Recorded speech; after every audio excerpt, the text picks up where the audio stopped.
போன வீடியோல 1800களில் தமிழ்நாட்டில் வரையப்பட்ட ஓவியங்கள் இன்னைக்கு பிரான்ஸ் நாட்டில் இருக்குதுன்னு பார்த்தோம். அந்த ஓவியங்கள் மூலமா அந்த காலத்து தமிழர்களோட வாழ்க்கையை பார்த்தோம்.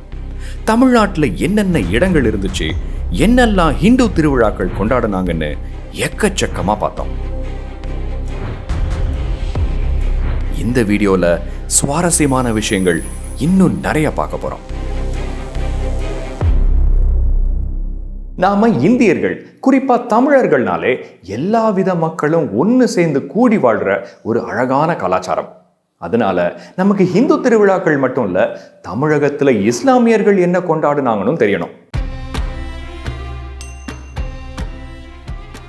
ஆஷுரா அப்படிங்கிறது இஸ்லாமியர்கள்ல ஒரு பிரிவான ஷியா முஸ்லிம்ஸ் கொண்டாடுற ஒரு திருவிழா. சரி, இதுக்கு பின்னாடி என்ன கதை? உங்களுக்கு நபிகள் நாயகம் ஏற்கனவே தெரிஞ்சிருக்கும். ப்ராஃபட் முகமது இஸ்லாமியர்களோட இறை தூதர், மெசஞ்சர் ஆஃப் காட். கிபி 7ஆம் நூற்றாண்டுல இவரோட பேரர்களான ஹசன், ஹுசைன் இவங்க 2 பேருமே கொல்லப்படுறாங்க. ஒருத்தர் விஷம் வச்சு கொல்லப்படுறாரு, இன்னொருத்தர் கர்பலாங்கிற போர்ல கொல்லப்படுறாரு. இந்த ஆஷுரா திருவிழா இவங்களை நினைவு கூர்ற ஒரு துக்க நாள். இஸ்லாமியர்களோட கேலண்டர்ல முதல் மாதம் முஹர்ரம். இந்த மாசத்தோட 10வது நாள் தான் இந்த ஆஷுரா பண்டிகை நடக்குது. இது 200 வருஷத்துக்கு முன்னாடி தமிழ்நாட்டில் எப்படி நடந்ததுன்னு இந்த ஓவியம் காட்டுது. அரேபியன் முஸ்லிம்ஸ் நிறைய இருக்கக்கூடிய காரைக்கால்ல ஆஷூரா திருவிழா நடக்குது. ஹசன், ஹுசைன் மற்றும் அவங்க அம்மா ஃபாத்திமா இவங்க எல்லாரோட உருவங்களை ஒரு கப்பல்ல வச்சு தள்ளிட்டு ஊர்வலம் போறாங்க. பின்னாடி சந்தனக்கூடுன்னு சொல்லப்படுறத தூக்கிட்டு வர்றாங்க. இந்த சந்தனக்கூடு இறந்த இவங்களோட கல்லறையை குறிக்குது. எப்படி இந்துக்களுக்கு தேர் திருவிழா இருக்கோ, அதே மாதிரி இஸ்லாமியர்களுக்கு இந்த சந்தனக்கூடு ஊர்வலம். இன்னொரு ஓவியத்துல சந்தனக்கூட்டுக்கு முன்னாடி இஸ்லாமிய தலைவர் ஹுசைன் போர்ல கொல்லப்பட்டதை நாடகமா நடத்தி காட்டுறாங்க. பக்கத்துல கொம்பு ஊதி பறை அடிக்கிறாங்க. பின்னாடி காரைக்கால் பெரிய பள்ளிவாசல் இருக்கு. இந்த பெரிய பள்ளிவாசல் காரைக்கால்ல இன்னைக்கும் இருக்கு.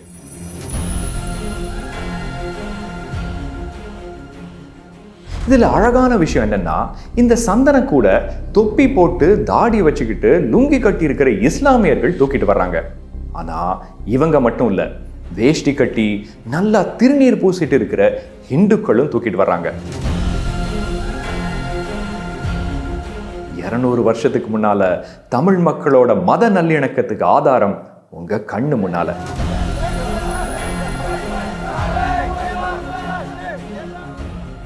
இப்படி ஒண்ணு கூடி வாழ்றது தமிழகத்துல என்னன்னைக்கும் தொடரணும். சரி, நிறைய விஷயம் பார்த்துட்டோம். தமிழர்களோட கல்யாணம் எப்படி நடந்ததுன்னு பார்க்கணும்ல.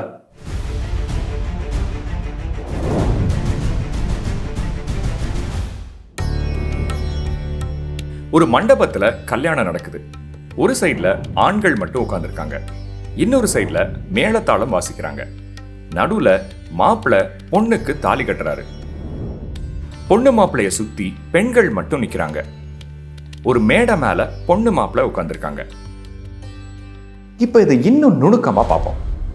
இந்த ஓவியத்துல பொண்ணோட தாலி கூட தெளிவா தெரியுது. சுத்தி இருக்கிற பெண்கள் கம்மல், மூக்குத்தி, நெத்திச்சுட்டின்னு அழகான ஆபரணங்கள் போட்டிருக்காங்க. இவங்க எல்லாருக்கும் முன்னாடி 2 சைட்லயும் பொண்ணு மாப்பிள்ளையோட அப்பா அம்மா உட்கார்ந்துருக்காங்க. நடுவுல புரோகிதர்கள் மந்திரம் ஓதி நெருப்பு வளர்த்து கலசப்பானை வச்சு யஜ்ஞம் பண்றாங்க. நடுவுல ஒரு கம்பம் நட்டிருக்காங்க. இது பேரு அரசாணிக்கால் அல்லது முகூர்த்தக்கால். இது எதுக்காகனா, மும்மூர்த்திகள், அதாவது சிவன், விஷ்ணு, பிரம்மா இவங்க முன்னிலையில கல்யாணம் நடத்துறதா ஒரு நம்பிக்கை. கல்யாணத்துக்கு வந்த ஆண்கள் எல்லாரும் நல்ல வெள்ளை சட்டை, வெள்ளை வேஷ்டி, துண்டு, தலப்பா போட்டுட்டு பெரிய மீசை வச்சுட்டு திருநீர் பூசி உட்கார்ந்துருக்காங்க. தாம்பூலம், அதாவது வெத்தலை பாக்கு போடுறாங்க. பக்கத்துல பன்னீர் கும்பா கூட காட்டியிருக்காங்க. தமிழருடைய கல்யாண சடங்கு. இந்த சடங்கில் மாப்பிள்ளை தன் கையில் கொடுக்கிற ஒரு விராகனிடை நிறையுள்ள பொன்னகையாகிய தாலியை அவன் பெண் சாதி கழுத்தில் கட்டுகிறான். இந்த சடங்குக்கு தலைமையாயிருக்கிற பிராமணர்களும் தெப்பை சலம் நிறைந்த பானைகளும் எக்கியமும் பிரம்மா, விஷ்ணு, சிவன் இவர்களுடைய அடையாளமாக அரைசாணிக்கால் என்று சொல்லப்பட்ட ஒரு ஓதியங்கிளையும் இருக்குது. கிட்டத்தட்ட இன்னைக்கு நடக்கிற மாதிரியே 1800களில் வாழ்ந்த தமிழர்களோட திருமண காட்சி.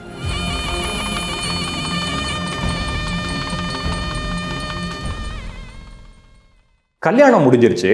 இப்ப பொண்ணு மாப்பிள்ளையும் திருமண ஊர்வலம் போறாங்க. இது எவ்வளவு அழகான ஓவியம் பாருங்க. முன்னாடி ஒரு யானை போகுது. அதுக்கு மேல இருக்கிற அலங்கரிக்கப்பட்ட அம்பாரியில மாப்பிள்ளை போறாரு. அவர் கூட மாப்பிள்ளை தோழனும் போறாரு. 2 பேரும் கையில ஒரு பூவை பிடிச்சிட்டு இருக்காங்க. இப்ப சமீப காலம் வரைக்கும் கல்யாணத்துல மாப்பிள்ளை கையில ஒரு பூங்கொத்தை பிடிச்சிருப்பாரு. 200 வருஷத்துக்கு முன்னாடி கல்யாண ஊர்வலத்துல கையில இந்த மாதிரி ஒரு பூவை மட்டும் பிடிச்சிருக்காங்க. யானைக்கு முன்னால நாதஸ்வரம், கொம்பு வாசிக்கிறாங்க. இந்த ஊர்வலத்துக்கு முன்னால என்னன்னு பாருங்க. ஒருத்தர் புஸ்வானம் போடுறாரு. பக்கத்துல ஒருத்தர் வெடியை பொருத்தி மேல தூக்கி போடுறாரு. இன்னைக்கு நாம போடுற பட்டாசு 200 வருஷத்துக்கு முன்னாடியும் பயன்படுத்தியிருக்காங்க. பின்னாடி ஒரு பல்லக்க தூக்கிட்டு வர்றாங்க.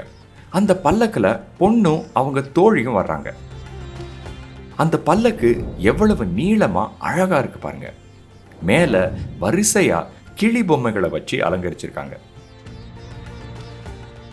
பின்னாடி உறவினர்கள்ல ஆண்கள் எல்லாரும் நடந்து வர்றாங்க. ஆடல் மகளிர் ஒருத்தங்க ஊர்வலத்துல நடனம் ஆடிட்டே வர்றாங்க. கல்யாணத்தின் கடைசி வெளிச்சடங்கு 4ஆம் நாள் கொண்டாடப்படுகிறது மன்றி. இதுக்கு பேர் ஊர்காலம் என்றும் சொல்லப்படும். மாப்பிள்ளை ஆணையின் பேரில் வைத்திருக்கப்பட்ட ஔதாவில் இருக்கிறான். அவனுக்கு அருகாமையில் மாப்பிள்ளை தோழன் இருக்கிறான். பெண்ணும் பெண் தோழியும் ஒரு பல்லக்கில் இருக்கிறார்கள்.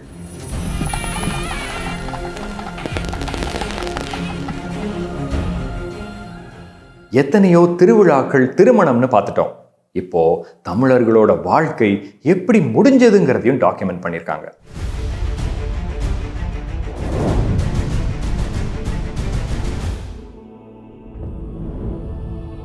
இறந்த ஒரு பெண்ணோட இறுதி ஊர்வலம். அவங்கள சுடுகாட்டுக்கு தூக்கிட்டு போறாங்க. அலங்கரிச்ச பல்லக்குல அந்த பெண்ணோட சடலத்தை வச்சிருக்காங்க. பின்னாடி எல்லாரும் அழுகுறாங்க. இறந்த பெண்ணோட பையன் நீர்ப்பானை தூக்கிட்டு போறாரு. அவங்க அப்பா முன்னாடி போறாரு. பானையில நெருப்பு இருக்கு. முன்னாடி கொம்பு, பறை, எக்காளம்னு எல்லா வாத்தியங்களும் வாசிச்சுட்டு போறாங்க.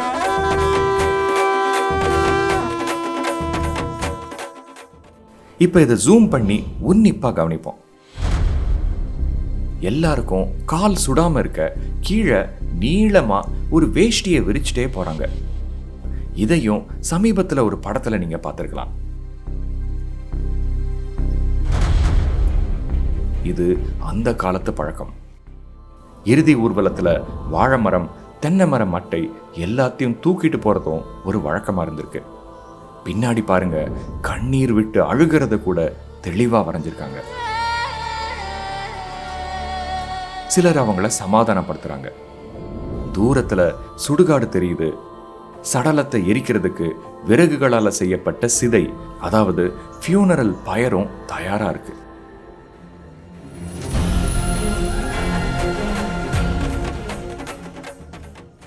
இந்த ஓவியங்கள் மூலமா தமிழ்நாட்டில் என்னென்ன நம்பிக்கைகள் இருந்துச்சு, என்னென்ன திருவிழாக்கள் கொண்டாடினாங்க, எப்படி கல்யாணம் பண்ணிக்கிட்டாங்க, கடைசியா எப்படி இறந்து சுடுகாட்டுக்கு கூட்டிட்டு போனாங்கன்னு மொத்த வாழ்க்கையும் டாக்குமெண்ட் பண்ணியிருக்காங்க. இது வெறும் ஓவியங்கள் இல்லை, பொக்கிஷங்கள்.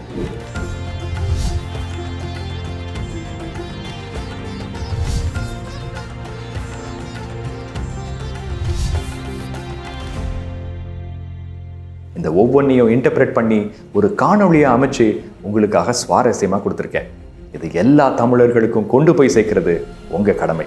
இந்த வீடியோ பிடிச்சிருந்தா இதை லைக் பண்ணி எல்லாருக்கும் ஷேர் பண்ணுங்க. இந்த ஓவியங்கள் மூலமா அந்த காலத்து தமிழ்நாட்டுக்கு ஏதோ ஒரு டைம் மிஷினில் போயிட்டு வந்த மாதிரி இருக்கு. சரி, இப்போ இதை அடுத்த கட்டத்துக்கு எடுத்துட்டு போவோமா? அந்த காலத்து தமிழர்கள் என்ன உடை போட்டாங்க, என்ன வேலை பார்த்தாங்க, என்ன ஜாதிகள் இருந்துச்சு, எல்லாத்தையும் துல்லியமா கண்ணு முன்னாடி கொண்டு வந்துடலாமா? நம் பயணம் தொடரும். தமிழ்நாட்டில் பிராமணர், வெள்ளாளர், வன்னியர், கள்ளர் எப்படி இருந்தாங்க?